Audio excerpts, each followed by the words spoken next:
Hello basketball coaches and basketball players, my name is Alan from Al's Basketball Training, and today I'm going to give you some fantastic game-winning baseline inbounds plays. So hello everyone, my name is Alan from Al's Basketball Training. If you're new to this channel, on this channel I show you basketball plays, drills, and skills. So if you like that stuff, hit that like button and subscribe. But anyways, today I'm going to give you some fantastic baseline inbounds plays that I know you're going to love. Now, these are game-winning plays. These are plays that you can run if you only have 5 to 10 seconds left in the game. And, well, I'm very excited because I'm going full-time here on YouTube starting May 5th. This is exciting for me.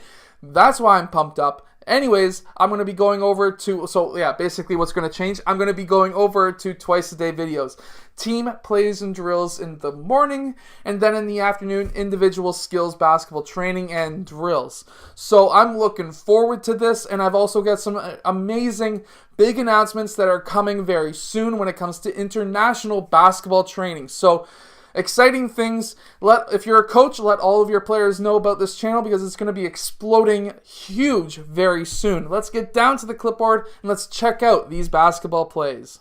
Okay, so at least from what I've seen, the 2-3 zone defense is very, very common when it comes to a baseline inbounds, and especially near the end of the game. So I'm going to show you a few against the 2-3 zone, and then we're going to go over to a man-to-man defense and show you a few plays with that as well. Now first, this is a 2-3 zone. What we're going to do is try and get an open three-point shot for player 1. So what's going to happen? Player 2 is going to set a screen on player 1. Player 3 is going to be setting a screen for player 3, and player 1 is going to be using that screen. Meanwhile, player 4 is going to lob the ball over. Player 1 could take that shot, and if he does, player 4 is going to be running in bounds, boxing out player 5, getting prime position. Player 5 blue is going to be doing the same and battling with player 4 red.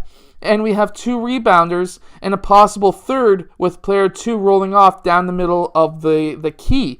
Now, this is great if you have 2, maybe 3 seconds left in the game and you need a 3-point shot. Now, what happens if you want to run this play and you don't have 2 or 3 seconds? Let's say you have like 10 seconds. Well, you can make it so that you can score a ton of points. So first, what we're going to do is have player 2 roll off. Player 1 is then going to pass over to player 2, and what we're going to have now is player 4 is going to turn and screen player 5.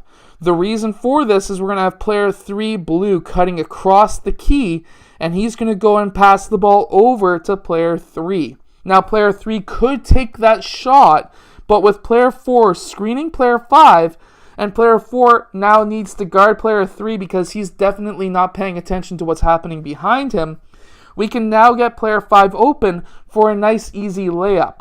Now, player 4, when he's setting that screen, he needs to stay solid and he cannot move his feet at all. So now we have a possible 3-point shot here and a possible layup option down low.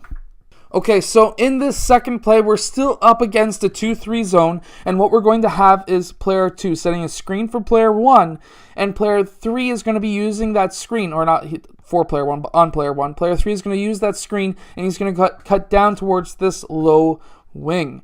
Next, we're going to have player 1 popping off, still using player 2 as a screen, and player 1 is going to be popping off. Now player 1 is going to get that ball. Next, what's going to happen, he could take that shot. Player 1 red is going to then go and defend him, obviously. We're going to have player 4 popping out to this opposite side. We're going to have player 2 pop up top. And now we're going to have player 1 try and pass the ball to player 2. Now, what we're going to have is player 2 passing over to player 4 who could be open for that 3-point shot.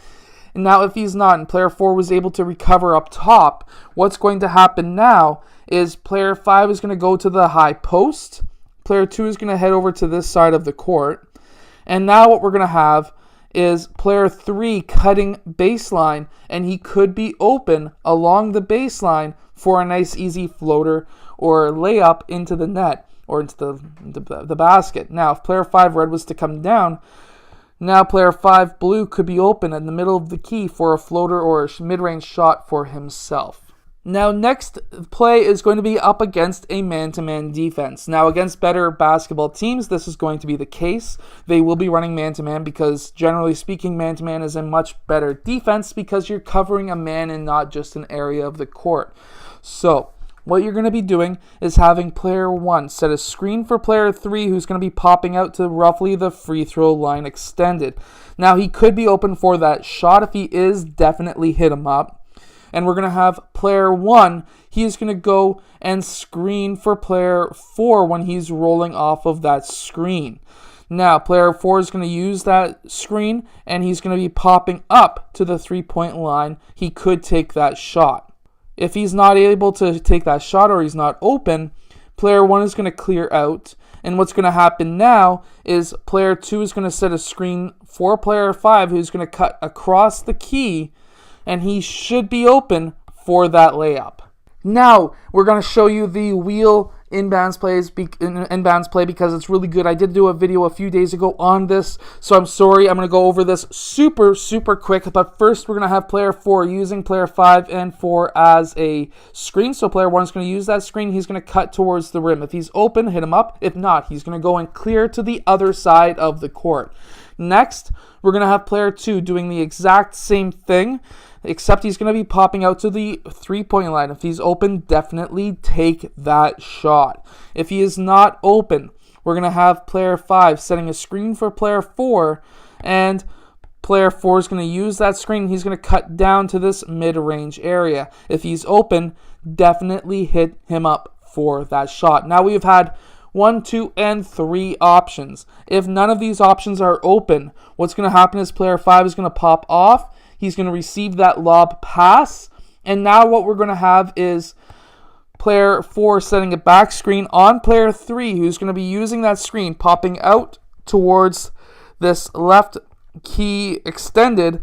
And player 5 is going to pass him the ball somewhere in this area for a shot. Now, I hope that these basketball plays help your team. If they do, let us know in the comments below. I would love to hear from you, and I will see you guys again tomorrow for another daily basketball video.